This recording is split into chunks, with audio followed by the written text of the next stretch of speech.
Hello, I'm Dr. Eric Peterson, Professor of Medicine at Duke University and the co-principal investigator of the TECOS Cardiovascular Safety Trial. Today I'm here to discuss the primary and key secondary outcomes of TECOS, specifically our pre-specified look at hospitalizations for heart failure. Patients with diabetes mellitus often develop cardiovascular disease and heart failure. For example, those with diabetes are more than 2.5 times more likely to develop heart failure than their peers without diabetes. Additionally, concerns have been raised that certain drugs used in the treatment of diabetes may actually increase the risk for cardiovascular events in general and heart failure specifically. The TECOS, or Trial to Evaluate the Cardiovascular Outcomes of Sitagliptin, included over 14,000 patients aged 50 years or older with type 2 diabetes mellitus and pre-existing cardiovascular disease. These were randomized in a 1-to-1 fashion to sitagliptin or placebo and then followed for a median of 3 years. The primary cardiovascular endpoint was the time to first confirmed event, including cardiovascular death, non-fatal myocardial infarction, non-fatal stroke, or hospitalizations for unstable angina.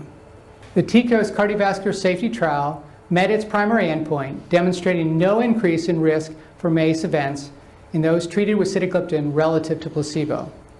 In the intention to treat population, the primary endpoint occurred in 11.4% of patients receiving sitagliptin and 11.6% of patients receiving placebo, a hazard ratio of 0.98 with a 95% confidence interval extending from 0.89 to 1.09.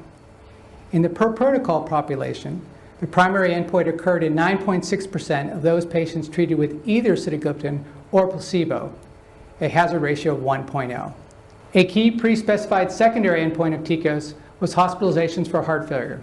The TECOS Cardiovascular Safety Trial demonstrated no significantly increased risk for heart failure hospitalizations in the sitagliptin relative to placebo-treated arms. The TECOS Cardiovascular Safety Trial demonstrated no increased risk for heart failure hospitalizations with sitagliptin relative to placebo. In the intention to treat population, hospitalization for heart failure occurred in 3.1% of both patients treated with sitagliptin and placebo, hazard ratio 1.0, 95% confidence interval 0.83 to 1.20. There was also no difference in increased risk for cardiovascular death, a composite of hospitalization for heart failure or cardiovascular death, all-cause mortality, or death following hospitalization for heart failure. The per-protocol analysis showed similar results to those mentioned in the intention to treat population. Additionally, there was no increased risk for hospitalization for heart failure among high-risk subgroups, including the 2,600 patients with prior heart failure, or those with advanced age, renal impairment, poor baseline glycemic control, or on insulin at baseline. In summary, the TECOS Cardiovascular Safety Trial achieved its goal of demonstrating that sitagliptin did not increase the risk for cardiovascular events or hospitalization for heart failure among high-risk patients with diabetes mellitus and cardiovascular disease.